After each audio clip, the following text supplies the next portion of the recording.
AB news Telugu bulletin కి స్వాగతం. Bulletin లో ముందుగా హెడ్లైన్స్. విద్యావంతుడి నాయకత్వంలో వెలుగొందుతున్న విద్యా వ్యవస్థ. ఎమ్మెల్యే కాలువ శ్రీనివాసులు మీడియా సమావేశం. YSRCP employees and pensioners wing state president Nalamara Chandrashekar Reddy press meet.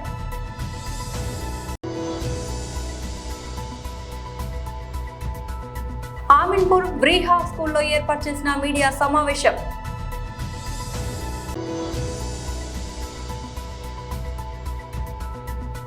TRS నాకు రాసిపెట్టి ఉందేమో కవిత. విద్యావంతుడి నాయకత్వంలో వెలుగొందుతున్న విద్యా వ్యవస్థ. ఎమ్మెల్యే కాలువ శ్రీనివాసులు మీడియా సమావేశం. అందరికీ నమస్కారాలు. ఆంధ్రప్రదేశ్ రాష్ట్రంలోని 10వ తరగతి పరీక్ష రాసిన విద్యార్థులకు ఫలితాలు వచ్చిన శుభ సమయంలో ఉత్తీర్ణులందరికీ శుభాకాంక్షలు తెలియజేస్తూ ఉన్నాం.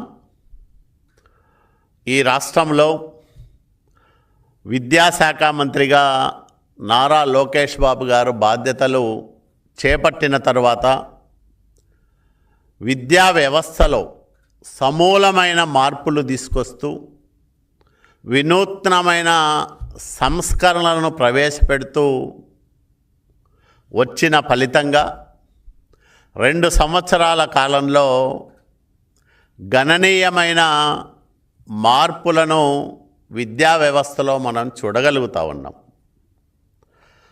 ఆయా గ్రామాలు ప్రాంతాల అవసరాలను బట్టి పాఠశాలల ఉన్నతీకరణ, అట్లాగే మోడల్ స్కూళ్ళ ఏర్పాటు, ఒక తరగతికి ఒకే టీచరు అనే విధానం, వీటన్నిటినీ ప్రవేశపెట్టడంతో పాటు పేద విద్యార్థులు సక్రమంగా బడికి వెళ్ళి చదువుకునే వెసులుబాటు కల్పించింది ప్రభుత్వం. తల్లికి వందనం పేరుతో 1వ తరగతి నుంచి 12వ తరగతి చదువుకునే విద్యార్థులందరికీ సంవత్సరానికి 15,000 రూపాయలు ఇవ్వడం వల్ల డ్రాపౌట్స్ సంఖ్య తగ్గింది. ప్రభుత్వ బడుల్లో విద్యార్థుల సంఖ్య గణనీయంగా పెరుగుతూ వస్తూ ఉంది. ఫలితాలు చాలా ఆశాజనకంగా వచ్చాయి. ఈరోజు జగన్మోహన్ రెడ్డి పరిపాలనలో 5 సంవత్సరాలు విద్యా ప్రమాణాలు పూర్తిగా అటకెక్కాయి. విద్యా వ్యవస్థను భ్రష్టు పట్టించింది గత ప్రభుత్వం. వాటన్నిటినీ సరిచేస్తూ తప్పులను సరిదిద్దుతూ 2 సంవత్సరాల్లో చేసిన కృషి ఈరోజు విడుదలైన ఫలితాల్లో స్పష్టంగా మనకు కనిపించింది. వైఎస్ఆర్సీపీ ఎంప్లాయీస్ మరియు pensioners wing state president Nalamara Chandrashekar Reddy press meet. వచ్చే విధంగా ఏదో ఒకటి వార్తలు తెస్తూ ఉంటుంది. ఆ నేపథ్యంలోని ఈ మధ్యన ఈ 4-5 రోజుల నుంచి చూస్తున్నాం, సామాన్యమైనటువంటి ప్రజలు ఎవరైనా కానీ ఈ రోజున పెట్రోలు డీజిల్ అనేది ప్రతి ఒక్కరికి అవసరమే. చిన్న 2 వీలర్స్ కాడి నుంచి రైతులు మరి వ్యవసాయానికి ఉపయోగించే మోటార్లలో కానీ, అదేవిధంగా ఆటోలు నడుపుకుంటున్నటువంటి మరి పుట్టకూట కోసం ఆటోలు నడుపుకునే డ్రైవర్లు అయితేనేంటి, ట్యాక్సీలు అయితేనేంటి, అదేవిధంగా కార్లు, డిఫరెంట్ అనే ఏ వాహనమైనా ఈ రోజున ఇంధనం లేనిది చాలా ఇబ్బంది. అలాంటిది ఈ ప్రభుత్వము కృత్రిమంగా వీళ్ళే షార్టేజ్ను సృష్టించారు. కృత్రిమ కొరతను సృష్టించి ప్రజలందరినీ కూడా తప్పుదోవన పట్టించి 1000 కోట్లు వీళ్ళ జోబులు నింపుకునేదానికి ఇవన్నీ కూడా ఈ కన్ఫ్యూజన్ క్రియేట్ చేశారు. చాలామంది పెట్రోల్ బంకుల దగ్గర రాత్రి బౌళ్ళు బారులు తీరి వాళ్ళు కొంతమందికి పోసో పోయకో మరలా సరిపోకుంటే మరలా ఉసూరుమని ఎనికిపోవడం, ఎక్కడో పెట్రోల్ అయిపోతే ఆటోలను వాహనాలను తోసుకుని పెట్రోల్ బంకుల దాకా రావడము. ఎందుకంటే వాహనం లేని పెట్రోల్ పోయామని చెప్పేసి అంటున్నారు ఆటోలు వాళ్ళకి. ఆ వాహనం తీసుకురావాలి, లేకపోతే చిన్న డబ్బా తీసుకుని పోతే మీరు ఎక్కడన్నా అమ్ముకుంటారో ఏమో అని చెప్పేసి వాళ్ళ మీద అనుమానంతో అసలు వాళ్ళకు ఈ పెట్రోల్ కానీ డీజిల్ కానీ ఏది కూడా ఇవ్వకపోవడం మూలాన వాళ్ళైతే ఎంత ఇబ్బంది పడ్డారంటే అంత ఇబ్బంది. 2-3 కలిసి దాన్ని తోసుకురావడం జరిగింది పెట్రోల్ బంకుల దగ్గరికి. ఇదంతా కూడా వీళ్ళు చేస్తున్నటువంటి నాటకాలు, డ్రామాలు, కృత్రిమ కొరత సృష్టించడం జరిగింది. ఎక్కడా లేకుండా ఇక్కడ ఎట్లా అవుతుంది? మరి ఆ కుట్రలో, ప్రభుత్వ కుట్రలో మరికి ఇక్కడ ఉన్నటువంటి పర్టికులర్గా మరి మన వైఎస్ఆర్ కాంగ్రెస్ పార్టీ యొక్క సభ్యులు అన్ని దగ్గరలా ఏమిటి ఇలాగా ప్రజలకు ఇబ్బందులు కలుగుతున్నాయని చెప్పేసి మరి అడిగితే దానికి ఒక ఇది రాద్ధాంతం మేము అందరికి ఇస్తున్నాం అని చెప్పి షో చేయడం. 10వ తరగతి పరీక్షా ఫలితాల్లో సంగారెడ్డి జిల్లా ఆమీర్పూర్ బ్రీహా స్కూల్ ప్రపంచం సృష్టించిందని పాఠశాల చైర్మన్ విజయకృష్ణ తెలిపారు. 100% ఉత్తీర్ణత సాధించిన విద్యార్థులను అభినందించారు. ఆమీర్పూర్ బ్రీహా స్కూల్లో ఏర్పాటు చేసిన మీడియా సమావేశంలో ప్రతిభ కనబరిచిన 10వ తరగతి విద్యార్థులతో కలిసి మాట్లాడారు. విద్యార్థులు సాధించిన ఫలితాలను వెల్లడించారు. మొత్తం 32 మంది 10వ తరగతి పరీక్షలు రాయగా 600 మార్కులకు గాను 588 మార్కులు సాధించిన స్కూల్ టాపర్ గా నిలిచిన అక్షిత, 586 మార్కులతో హాసిని, 580 మార్కులతో శ్రేయ ద్వితీయ, తృతీయ స్థానాలు కైవసం చేసుకున్నారని తెలిపారు. టాపర్ కు 25,000 రూపాయలు, ద్వితీయ స్థానంలో నిలిచిన వారికి 15,000 రూపాయలు, తృతీయ స్థానంలో నిలిచిన వారికి 10,000 నగదు పురస్కారాలు అందించి ప్రోత్సహించారు. అంకిత భావం, అధ్యాపకుల శిక్షణ, విద్యార్థుల నిరంతర కృషి అద్భుత ఫలితాలకు కారణమని తెలిపారు. ఈ సందర్భంగా ఉత్తమ ఫలితాలు సాధించిన విద్యార్థులను సన్మానించారు. ఈ కార్యక్రమంలో పాఠశాల director doctor N Priyabandhavi, principal mister G Radhika, అధ్యాపకులు, విద్యార్థులు, తల్లిదండ్రులు పాల్గొన్నారు. Have really achieved great marks. Not only the ones who are quick learners, but also the slow learners also achieved great marks. So out of 32 students, 30 students secured 500 plus. That is astonishing. Many schools achieve these milestones with great strength, but we only have 32. In that 32 also, we achieved great success. Thank you and congratulations to all the students. అందరికీ నమస్కారం అండి.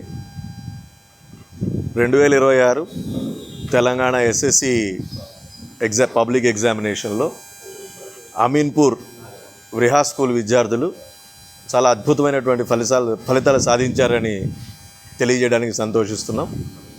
టోటల్గా 32 members ఎగ్జామ్కి appear అయ్యారు. 100% result తోటి అందరు students pass అవ్వడం జరిగింది. అంతేకాదు హైయెస్ట్ మార్క్ 588 జే అక్షిత, అలాగే సెకండ్ హైయెస్ట్ 586 టి హాసిని, అలాగే థర్డ్ హైయెస్ట్ 580 శ్రేయ సాధించడం జరిగింది.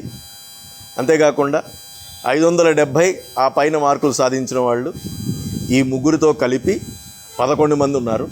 11 మెంబర్స్ 570 ప్లస్ స్కోర్ చేశారు. At the same time 550 plus 18 members score చేశారండి. అలాగే out of 32 members 30 students 500 plus score చేయడం జరిగింది. అలాగే మ్యాథమెటిక్స్లో 10 మెంబర్స్ అంటే 1:3 ఎవ్రీ 3 స్టూడెంట్స్లో ఒక స్టూడెంట్ మ్యాథ్స్లో 100 అవుట్ ఆఫ్ 100 మార్క్స్ స్కోర్ చేయడం జరిగింది. అలాగే తెలుగులో ఒక 100, సోషల్లో 200, హిందీలో కూడా ఒక 100 మార్క్స్ స్కోర్ చేయడం జరిగింది మా విద్యార్థులు.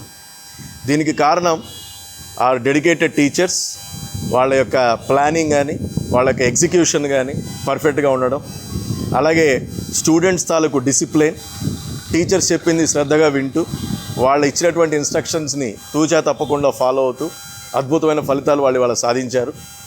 సో వారికి ఈ సందర్భంగా విద్యార్థులందరికీ అభినందనలు తెలుపుతున్నాం. అలాగే టీచర్స్కి కూడా. ఈ మార్క్స్ వచ్చినందుకు మేము విద్యార్థులకి కొన్ని క్యాష్ అవార్డ్స్ కూడా అనౌన్స్ చేయడం జరిగింది. అవి వారికి మా స్కూల్ యాన్యువల్ డేలో ఇస్తాం. ఎవరైతే 580 ప్లస్ స్కోర్ చేశారో వాళ్ళందరికీ ఈచ్ వన్ 25,000 క్యాష్ అవార్డ్, అలాగే 570 ప్లస్ స్కోర్ చేశారో వాళ్ళందరికీ ఈచ్ వన్ 15,000 క్యాష్ అవార్డు ఇవ్వడం జరుగుతుంది. టీఆర్ఎస్ టీఆర్ఎస్ పార్టీ నాకు రాసి ఉందేమో అని కల్వకుంట్ల కవిత పేర్కొన్నారు. కవిత ప్రకటించిన రాజకీయ పార్టీ టీఆర్ఎస్ కు కేంద్ర ఎన్నికల సంఘం ఆమోద ముద్ర వేసింది. అయితే తెలంగాణ రాష్ట్ర సేనకు బదులు తెలంగాణ రక్షణ సేన పేరును ఆమోదించింది.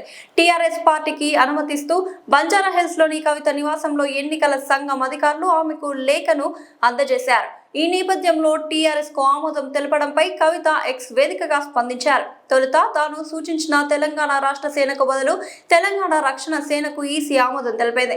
అయితే రెండింటి సంక్షిప్త నామాలు టీఆర్ఎస్ కావడంతో కవిత హర్షం వ్యక్తం చేశారు.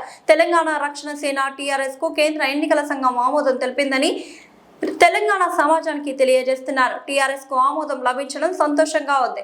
2 దశాబ్దాలుగా తెలంగాణ సాంస్కృతిక పరిరక్షణ పునర్జీవం కోసం నేను చేసిన కృషి కొనసాగిస్తూ ఇక ముందు కూడా తెలంగాణ అస్తిత్వ పరిరక్షణ ధ్యేయంగా అంకిత భావంతో పనిచేస్తానని తెలియజేస్తున్నానని కవిత పేర్కొన్నారు. జనవరి 2026లో జాతీయ ఎన్నికల సంఘం నిబంధనలకు అనుగుణంగా 5 పేర్లతో దరఖాస్తు చేసుకున్నామని, అందులో 3వ ప్రాధాన్యతగా మేము ఇచ్చిన పేరును ఈసీ ఆమోదించడం కేవలం యాదృచ్ఛికమని పేర్కొన్నారు. టీఆర్ఎస్ నాకు రాసిపెట్టి ఉందేమో అని పేర్కొన్నారు. గుంటూరు జిల్లా ప్రతిపాడు మండలం వంగీపురం గ్రామం నందు వెంచేసి ఉన్న శ్రీ శ్రీ శ్రీ గంగా పార్వతీ సమేత అగస్తేశ్వర స్వామి వార్ల దేవస్థాన పునఃప్రతిష్ఠ నిర్మాణానికి శంకుస్థాపన చేసిన ప్రతిపాడు నియోజకవర్గ శాసనసభ్యులు డాక్టర్ బూర్ల రామాంజనేయులు. ఈ సందర్భంగా శాసనసభ్యులు వారు మాట్లాడుతూ ముఖ్యమంత్రి శ్రీ నారా చంద్రబాబు నాయుడు మరియు మంత్రి నారా లోకేష్, దేవాదాయ శాఖ మంత్రి ఆనం రామనారాయణ రెడ్డి కూటమి ప్రభుత్వం సహకారంతో 2.33 కోట్ల నిధులు మంజూరు చేయడం జరిగిందని, అంతేకాకుండా గ్రామస్తులు మరియు తదితరులు విరాళాలు అందించడం మహోత్తర కార్యక్రమంలో మనందరం భాగస్వామ్యం కావడం అదృష్టమని ఎమ్మెల్యే తెలిపారు. ఈ సందర్భంగా గ్రామస్తులు నిర్మాణానికి కృషి చేసిన ఎమ్మెల్యేకి ప్రత్యేక ధన్యవాదాలు తెలిపారు. ఈ కార్యక్రమంలో కూటమి నాయకులు, అభిమానులు, కార్యకర్తలు, ఆలయ అర్చకులు, భక్తులు మరియు తదితరులు పాల్గొన్నారు.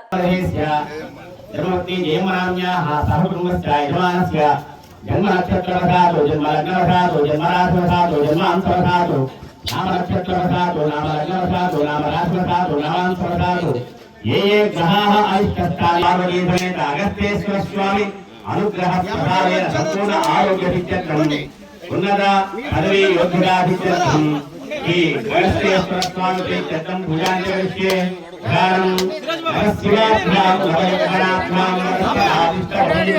కరీంనగర్ జిల్లా ఇల్లంతకుంట మండలం టేకుర్తి గ్రామంలో గ్రామ సర్పంచ్ తోడేటి శ్రీనివాస్, గ్రామ జీపీఓ జక్కా రాజేష్ అకారణంగా బెదిరింపులకు గురి చేస్తున్నారని ప్రభుత్వ అధికారులను పోలీసు సిబ్బందిని వేడుకుంటున్నట్లు ఐటీ మహేష్ మీడియా సమావేశంలో ఆరోపించారు. ఈ సందర్భంగా వారు మాట్లాడుతూ టేకుర్తి గ్రామస్తుడైన ఐతే మహేష్ మాట్లాడుతూ మా తాతగారైన ఐతే రాజయ్య వారసత్వంగా వచ్చిన భూమి సర్వే నెంబర్ 2B/A/1 2B/B1 లో గల 8 గుంటల విస్తీర్ణం గల భూమిని అకారణంగా గ్రామదేవత శివాలయ దేవాలయానికి ఇవ్వాలని నన్ను కాంపౌండ్ గోడ కట్టనివ్వకుండా అడ్డుకట్టలు వేస్తూ గ్రామ సర్పంచ్ జీపీఓ వైశ్య కుటుంబం ఊరిలో ఒకటే ఉంది అన్నట్టు ఉద్దేశంతో మమ్మల్ని బెదిరింపులకు గురి చేస్తున్నారని ఆరోపించారు. గత సంవత్సరం నుంచి మేము ఎంఆర్ఓకి ఆర్ఐకి విషయాన్ని తెలపగా మీ పట్టా భూమి మీకే ఉంది అని నిర్ధారించినారని, అయినా వినకుండా శివాలయం పక్కన ఉన్న ఆ బాది భూమిని కబ్జా చేసుకున్న వాళ్ళని నిర్ధారించకుండా అకారణంగా ఉద్దేశంతో భయభ్రాంతులకు గురి చేస్తున్న విలేజ్ సర్పంచ్ జీపీఓ రాజేష్ ని విచారణ చేసి మా కాంపౌండ్ నిర్మాణాన్ని నిర్మించే విధంగా చూడాలని మండల ఎంఆర్ఓ ఉన్నతాధికారులు పోలీస్ సిబ్బందిని వేడుకుంటున్నట్లు తెలిపారు. మా విలేజ్ టేకుర్తి. నా పేరు ఐదు మహేష్. మా డాడీ పేరు ఐదు వెంకటేశ్వర్లు. మాకు బస్టాండ్లో గల 1-18 గల హౌస్ నెంబర్లో మాకు సర్వే నెంబర్ ప్రకారం 2వ సర్వే నెంబర్లో 8 గుంటల భూమి ఉన్నది. అయితే మాకు మా ఇల్లు చుట్టూ ప్రహారీ గోడ నిర్మాణం కొరకు మేము 8 నెలల నుంచి తిప్పలు పడుతున్నాము. మా సర్పంచ్ వచ్చినాక సర్పంచ్ రాకముందు మాకు ఏం చెప్పినాయి అంటే, నేను సర్పంచ్ నిలబడతా, నేనే చూసుకుంటా బిడ్డ, అది గవర్నమెంట్ ల్యాండ్ కాదు, మీ అసైన్ ల్యాండ్ కాదు, అది మీ పట్టా జాగని మీ తాతల నుంచి నాస్తే ఏదైనా ఉంటే మర్యాదపూర్వకంగా జరుగు అని అడుగుదాం, దాని ప్రకారంగా చేద్దాం అది అని అన్నాడు. అయితే సర్పంచ్ ఎక్కినాక అదే సర్పంచ్ గారు మాట మార్చిండు. నేను చేయలేను, అట్లా అందరూ నాకు కంప్లైంట్ ఇస్తారని మాట్లాడిండు. ఇప్పటి వరకు కూడా ఎలాంటి అప్లికేషన్ గ్రామ పంచాయతీకి రాయలేదు ఎవరు. ఏమన్నా అంటే వాళ్ళు ఫోన్ చేస్తున్నారు, వీళ్ళు ఫోన్ చేస్తున్నారు అని బెదిరింపులకు చర్యలకు పాల్పడుతున్నారు. అయితే సర్పంచ్ నిలబడ్డాక 1 నెల తర్వాత గ్రామ పంచాయతీ పిలిపించుకొని నీ పట్టా భూమి కాదంటలేను బిడ్డ, ఒక 2-3 నెలలు ఆగు అన్నాడు. నేను ఒక శివాలయం కమిటీని ఏర్పాటు చేస్తా, దాని ప్రకారంగా కమిటీ ఎట్లా చెప్తే కట్టిందామని చెప్పిండు. సరే అని నేను కూడా ఉన్నా, అందులో నేను కూడా ఒక మెంబర్నే కమిటీలో. నిలబడ్డాం, మాట్లాడినాం, 4-5 సార్లు చర్చలు కూడా జరిపినాం. అప్పుడు ఏం మాట్లాడినా కానీ మా చుట్టుపక్కల ఉన్నోళ్ళు జరిగితే నువ్వు జరగచ్చు, గుడికి సంబంధించిన జాగా మనకు డెవలప్మెంట్ కొరకు కావాలంటే చుట్టూ జరిగినప్పుడు నువ్వు జరుగుతావు అని చెప్పిర్రు. సరే అలానే అయితే ఇప్పటికే నేను బేస్మెంట్ కట్టుకున్నా. ఆ బేస్మెంట్ కట్టుకున్నప్పుడు కూడా నాకు ప్రాబ్లం చేస్తే ఊళ్ళో అందరూ అడిగితే సరే అని ఒక గజం ఇడిచిపెట్టినా. ఫస్ట్ గజం ఇడిచిపెట్టిన, తర్వాత ఇంకో గజం ఇడిచిపెట్టిన. దారికే కదా, ఊరి మెరుగ్కే కదా అని నేను కూడా ఇడిచిపెట్టిన. నా పని నేను బేస్మెంట్ అని కట్టుకున్నా. మళ్ళీ ఇప్పటికి కూడా అలాగే నన్ను బెదిరింపులకు చర్యలకు పాల్పడుతున్నారు. మొన్న గ్రామ పంచాయతీకి పిలిపించి సర్పంచ్ గారు అందరితో మాట్లాడి మేము నిర్ణయించుకున్నాం. మాకు ఇప్పటికీ గజం జరిగినవో 2 గజాలు జరిగినవో నాకు తెలియదు, అది నేను రాకముందు జరిగింది. నాకు ఇప్పుడు ఇంకొక 2-3 గజాలు జరుగు అని మాట్లాడుతున్నారు సర్పంచ్ గారు. అయితే అందరూ గ్రామ పంచాయతీలకు పిలిపించి మమ్మల్ని మాట్లాడి నువ్వు ఒకవేళ నువ్వు 2 ఆప్షన్లు ఇస్తున్నా మీకు. ఒక ఆప్షన్ ఏమో నువ్వు జరగాలి, జరగకపోతే నీకు గ్రామ పంచాయతీ తరఫున ఎటువంటి పర్మిషన్లు కావాలన్నా ఇయ్య అంటుండు. నువ్వు ఇల్లు కట్టుకున్నా అన్న దేనికైనా గ్రామ పంచాయతీ తరఫున ఇయ్య అంటుండు. ఇంకో ఆప్షన్ ఏంటంటే నువ్వు ఒకవేళ జరగకపోతే మాత్రం ఇది గ్రామ పంచాయతీ అంటే నా పట్టా ల్యాండే, సర్వే నెంబర్ కూడా ఉన్నది, ఈ భూమిని జీపీఓ గారితో అనిపిస్తుండు. అందరు కలిపి మేము గ్రామ పంచాయతీ గ్రామ పంచాయతీకి తీర్మానం చేసి జాగ మొత్తం వాళ్ళ గ్రామ పంచాయతీ రాపిద్దా అని బెదిరిస్తున్నారు. బెదిరింపు చర్యలకు పాల్పడుతున్నారు. ఇది ఇప్పుడు ఈ రోజు ఉన్న మేము కొన్న భూమి కాదు, ఇది మేము మధ్యలో వచ్చిన భూమి కాదు, మా తాత ముత్తాతల నుంచి ఉన్న భూమే. ఆ గుడి కూడా శివాలయం గుడి ఉన్నది, ఆ గుడి కూడా మా తాత చిన్న తాత పట్టాలే ఉన్నది. అయినా మాకు అవసరం లేదు, కావాలంటే దారి మందం విడిచిపెట్టాం. మాకు ఇప్పటికే 2 గజాలు విడిచిపెట్టిన. మేము ఆల్రెడీ బేస్మెంట్ కట్టుకున్నా, 1,50,000-1,70,000 దాకా ఖర్చు పెట్టుకున్నా, నేను బేస్మెంట్ కట్టుకున్నా. అయినా ఇప్పుడు జరుగు అని మమ్మల్ని బెదిరిస్తున్నారు. ఊళ్ళో ఎవరు లేరు, నువ్వు నువ్వు ఎట్లా బతావు, ఊళ్ళో ఏంది నువ్వు ఎట్లా బతావు అని మమ్మల్ని బెదిరిస్తున్నారు. ఊళ్ళో మాకు కొమ్మట్లు ఎవరు లేరు, అందరు వేరు, నువ్వు ఎట్లా ఉంటావని నాకు బెదిరింపు చర్యలు బాగా వస్తున్నాయి. అయినా ఇన్ని రోజుల నుంచి ఆగుదాం, వెయిట్ చేద్దామని అయినా వాళ్ళు వినట్లేదు. ఎటు చేసి నన్ను జరుపుతా అంటారు, నన్ను ప్రాబ్లం చెప్తారు బాగా. ఎవరెవరు చేస్తున్నారు ప్రాబ్లం? టేకుర్తి సర్పంచ్ శ్రీనివాస్ ఏమంటుండు? ఇంకొక 2 గజాలు జరగవు అని లోపలికి అంటుండు. జరగకపోతే మొత్తం గ్రామ పంచాయతీకి తీర్మానం చేస్తా అంటాను. మా ఇల్లుతో సహా జాగాతో సహా మొత్తం గ్రామ పంచాయతీకి రాస్తా అంటాను. అంటే మీరు రిజిస్ట్రేషన్ ల్యాండ్? Registration land. దేనికి ఏమంటాడు? అకారణంగా ఏమంటాడా లేక అకారణంగా నన్ను కావాలని ఒక భయభ్రాంతులకు గురి పెట్టుకుంటే నన్ను ఒక్కడిని టార్గెట్ చేసాడు. అది ఏంటంటే కక్షపూరితంగా తప్ప ఏం లేదు ఇందులో. ఎందుకంటే ఎలాంటి ఫిర్యాదు కూడా గ్రామ పంచాయతీకి రాలేదు, మాకు చెప్పలేదు. మరి వీళ్ళు ఇచ్చిర్రు, వీళ్ళు రాసిర్రు అని వాళ్ళని కూడా పిలిపియని చెప్పినాం. వాళ్ళని కూడా వస్తే మేము మాట్లాడదాం వాళ్ళతో కూడా అన్నాం. ఎవరు ఫిర్యాదు ఇచ్చారు వాళ్ళని రమ్మన్నారు. డబ్బా వెనకటి నుంచి వాళ్ళకు కూడా వెళ్ళేవాళ్ళు ఉంటే మేము కూడా వాళ్ళకు పాలిస్తామని కూడా మాట్లాడినాం. అంటే పర్యవేక్షణలో మీకు ఏమన్నా రెవెన్యూకు అప్లికేషన్ ఇట్లా చేసారా? ఎంఆర్ఓ ఇట్లా ఆర్ఐ ఇట్లా వచ్చారా? వీళ్ళు వచ్చి పేరు వరకు ఆర్ఐ నాగరాజు సార్ వచ్చిపోయిండు. ఏమన్నాడు? చెప్పిండు, ఏది గవర్నమెంట్ భూమి కాదు, అసైన్ ల్యాండ్ కాదు, ఏది ఉన్నా మీ పట్టా ల్యాండే బిడ్డ, మీరు కాదంటలేదు, మీరు చేద్దా అంటలేరు. వాళ్ళు కూకుని మాట్లాడుకుంటే దెబ్బనైనా జరుగు అంటే మీకు వీలైతే జరగచ్చు, లేకపోతే లేదన్నాడు. ఆ సార్ వెళ్ళిపోయిండు. ఇప్పుడు మొన్న కొత్త ఆర్ఐ గారు కూడా వచ్చిర్రు, నాకు మొన్ననే వచ్చిర్రు 3 రోజుల కింద, రంజిత్ రెడ్డి గారు. వారు కూడా వచ్చిర్రు. బాబుకి ఇట్లా జరిగితే బాగుంటుందని మాట్లాడారు. సార్ మేము ఇట్లా జరిగినామని చెప్పిన, అయినా కానీ మీరు ఆలోచించుకొని జరిగితే బాగుంటుందని మాట్లాడాను. సరే సార్ ఆలోచిస్తాం కానీ మరి వీళ్ళు బెదిరింపులు చర్యలు పాల్పడతారు, మరి మీరు రిక్వెస్ట్ అంటారు, ఏదైనా రిక్వెస్ట్ అని మీరు మాట్లాడతారు. ఆర్ఐ గారు రిక్వెస్ట్ అన్నారు, మరి రిక్వెస్ట్ అంటారు, మీరు వీళ్ళు బెదిరిస్తున్నారు సార్ అని అన్న. అదేం లేదు, ఏదైనా ఉంటే కూకొని మాట్లాడుకో సర్పంచ్ అని సార్ కూడా చెప్పిండు వాళ్ళకు. మరి వీరు గ్రామ పంచాయతీకి కంప్లైంట్ మీ ఆబ్జెక్షన్ ఇచ్చారు కదా? ఆబ్జెక్షన్ ఎవరు ఇస్తారు? పంచాయతీ కార్యదర్శి గారు ఏమన్నారు? పంచాయతీ కార్యదర్శి సర్పంచ్ ఏది చెప్తే కాదు, నోటీసులు ఇవ్వమంటే మాకు 2 సార్లు నోటీసులు కూడా ఇచ్చారు. మాకు ఫస్ట్ నోటీస్ ఇచ్చిందంటే అక్రమంగా నిర్మాణం చేసుకుంటానని, పర్మిషన్ లేకుండా కడతానని, ప్రహారీ గోడకు పర్మిషన్ కావాలని నేను అడుగుతానే పర్మిషన్ ఉండదు, ప్రహారీ గోడకు ఇల్లు అయితే పర్మిషన్ ఉంటుందని చెప్పిండు. అదే గ్రామ పంచాయత్ సెక్రటరీ గారు. అదే మళ్ళీ నోటీస్ ఇచ్చి పర్మిషన్ లేకుండా కట్టుకుంటానని మళ్ళీ నోటీస్ ఇచ్చారు. దానికి నోటీస్ కూడా రిప్లై ఇచ్చిన నేను. మళ్ళీ రిజిస్టర్ సర్టిఫికేట్ ఇట్లా సబ్మిట్ చేసినాం, అన్ని చూసారు. గత కొన్ని రోజులుగా పెట్రోల్ బంకులలో పెట్రోల్ అయిపోతుంది. ఇక మీదట పెట్రోల్ దొరకడం కష్టమని, ప్రజలు అనేక ఇబ్బందులకు గురవుతూ పెట్రోల్ రేట్లు పెరుగుతాయని ఎవరు ఆందోళన చెందవద్దని అధికారికంగా ఎక్కడా కూడా ప్రభుత్వం నుంచి అటువంటి ప్రకటన రాలేదని తెలిపారు. సోషల్ మీడియాలో వచ్చే అనవసరమైన వదంతులు నమ్మి ఎవరు భయభ్రాంతులకు గురి కావద్దని ఏసీపీ చక్రపాణి మీడియాతో తెలిపారు. Jawahar Nagar petrol bunk manager మాట్లాడుతూ, పెట్రోల్ కావాల్సినంత ఉందని, ప్రజలు ఇబ్బంది పడడం కాక బంక్ సిబ్బందిని కూడా ఇబ్బంది పెడుతున్నారని, వాహనదారులు వారికి కావాల్సినంత కాకుండా పెద్ద పెద్ద క్యాన్లు తీసుకువచ్చి ఇబ్బంది పెడుతున్నారని మీడియాతో వాపోయారు. ఇలాంటి విషయంలో స్థానిక పోలీసులు కొంచెం సహకరిస్తే ప్రజలందరికీ పెట్రోల్ అందుతుందని అన్నారు. పెట్రోల్ వినియోగదారుడు మాట్లాడుతూ డైలీ ఊబర్, జొమాటో జీవనోపాధి చేసుకునే మాలాంటోళ్లకు పెట్రోల్ విషయంలో చాలా ఇబ్బందులు పడుతున్నామని, దయచేసి కేంద్ర రాష్ట్ర ప్రభుత్వాలు తొందరగా స్పందించి పరిష్కారం చేయాలని కోరారు.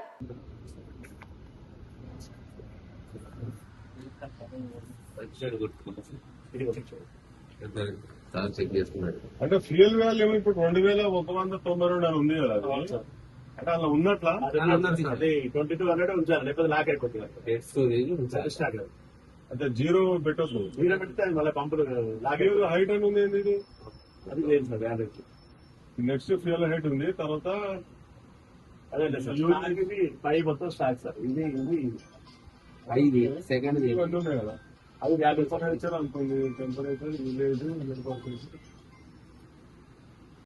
బీపీసీఎల్ నుంచి సప్లై ఏదైతే లేదు అది వాళ్ళకు కూడా మా అధికారులంతా మాట్లాడి అక్కడి నుంచి సప్లై కూడా తీసుకురావడానికి ట్రై చేస్తూ ఉన్నారు. ముఖ్యంగా ఏంటంటే మనకు సోషల్ మీడియాలో ఒక న్యూస్ ఒకటి స్ప్రెడ్ అవుతూ ఉన్నది. ఎలక్షన్స్ మన వెస్ట్ బెంగాల్ తర్వాత ఈ ఎలక్షన్స్ అయిపోయిన తర్వాత పెట్రోల్ రేట్లు పెరుగుతాయి, అందుకోసం అని చెప్పేసి ప్రతి ఇండివిజువల్ కూడా వాళ్ళు డైలీ వాళ్ళు 1-2 లీటర్స్ వేయించుకునే వాళ్ళు ట్యాంకులు ఫుల్ చేయించుకుంటున్నారు.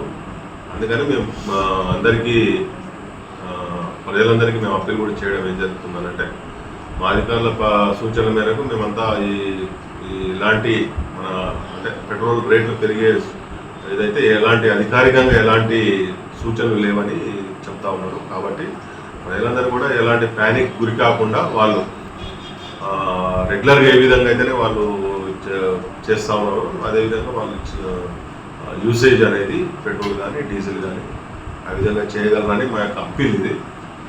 తర్వాత ఎక్కడైతే క్లోజ్ అయిన పెట్రోల్ బంకులను కూడా మేము మా సిబ్బంది మరియు తర్వాత సివిల్ సప్లైస్ వాళ్ళతో కూడా మేము విజిట్ చేశాము ఈరోజు. వాస్తవంగానే వాళ్ళు స్టాక్ లేక క్లోజ్ చేశారా లేకపోతే వాళ్ళు ఏదైనా బ్లాక్ చేయడానికి ఆ విధంగా చేస్తున్నారని మా అధికారుల సూచనల మేరకు మా డీసీపీ మన గారి ఆదేశాల ప్రకారం కూడా మేము చెక్ చేశాము.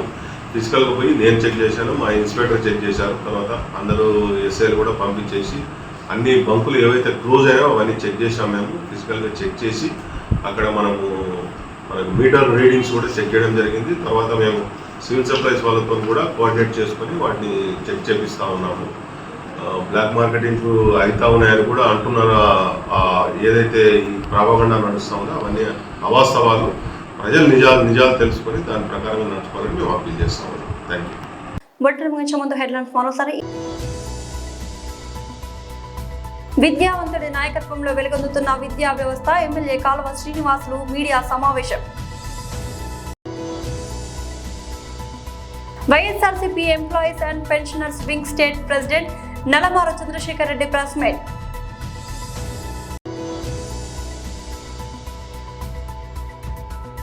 ఆమిన్పూర్ బ్రీహా స్కూల్లో ఏర్పాటు చేసిన మీడియా సమావేశం.